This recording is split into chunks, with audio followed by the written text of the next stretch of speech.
Yeah, when I was 7 years old, my mom was going to the grocery store and never came back. And my dad raised four of us, and he was an alcoholic, workaholic. So we pretty much were raised by our older brothers who were very abusive. So to numb, I would get high starting at probably age 10. I found myself homeless after leaving my husband because he went back to his drinking and drugging. Couldn't work. I couldn't parent my child. All I can think about and obsess about was using.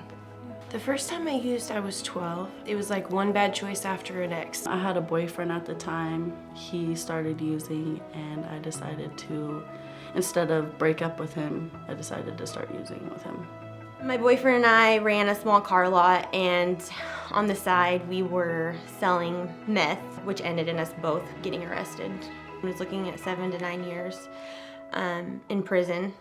I had been working in a field that I really enjoyed, but I had become addicted to pain pills. I just remember really being out of it. At the age of 13, I started drinking and smoking marijuana. From the moment I took that first hit of crack cocaine, my life spiraled, finding myself in jail, in mental institutions, and just continually just searching for what is wrong with me. I had just gotten kicked out of the treatment center, didn't really have a place to go, but I found this place, and so I was trying to be in compliance with CPS to get my children back. Like, how am I ever gonna get out of this? I'm like at the bottom. And this one officer, he stepped over to the side, and he said, "Come on, I got somewhere to take you." They brought me to Hope Place. Leaving jail and coming to Hope Place was like, I finally had a safe place to be. I think the moment changed when I got the call from Hope Place. Immediately had tears streaming down my face because I just looked up and I was like, God, you're answering my prayer. When I first walked through the doors of Hope Place, definitely wasn't what I expected, and everybody was very loving, and still to this day, there's just so much love and support. When they decided to go ahead and let me do the program again, I knew I was in the right place, and I knew that God had me. When I walked in the building, I felt this presence that just made me want to be there.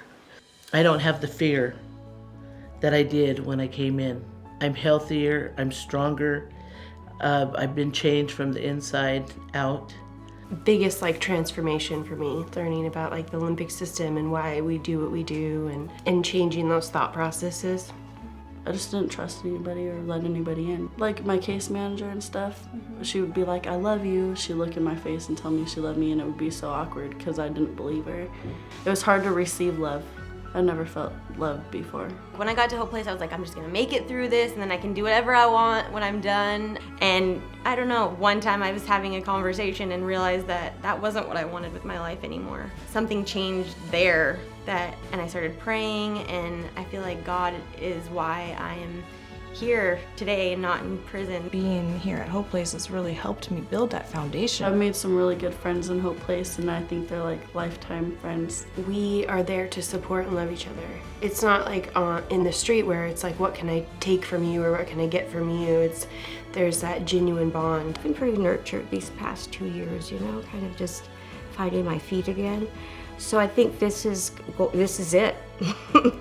I have to face things now, When I was able to admit to myself, take an honest look at myself and my life, and that I had gotten myself absolutely nowhere, I truly believed that God could do for me what I couldn't. I've tried to do sobriety without God, and it doesn't work. You have to have Him in your life. Today I have four years clean and sober off of heroin and meth, and 6 months off of alcohol. Now I have this confidence in me that I can go out into that world and I can achieve what I want to achieve. And I don't have to have anybody there but God. I don't have to depend on anybody else because I know God's going to provide for me and the kids. And I know that I'm going to be okay. As long as I'm doing what He says and as long as I'm trusting in Him, it's going to be okay.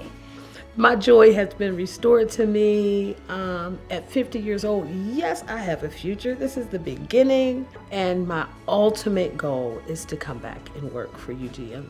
I have no reason to go back to the streets because I'm not hiding from anything. I'm not running from anything. I wish I would have been younger, a little wiser, so my kids didn't have to grow up with me being a drug addict all their lives, all their childhood lives. And if they can just grasp this and be strong and believe in the Lord, then I believe they can get this program and have a wonderful life. My name is Felicia. My name's Gianna. I'm Kelsey. My name is Jennifer. I'm Nadine. My name's Lisa. My name is Rose. My name is Patricia. I'm Stephanie. My name is Vanessa. I just can't wait to see what God has in store for me.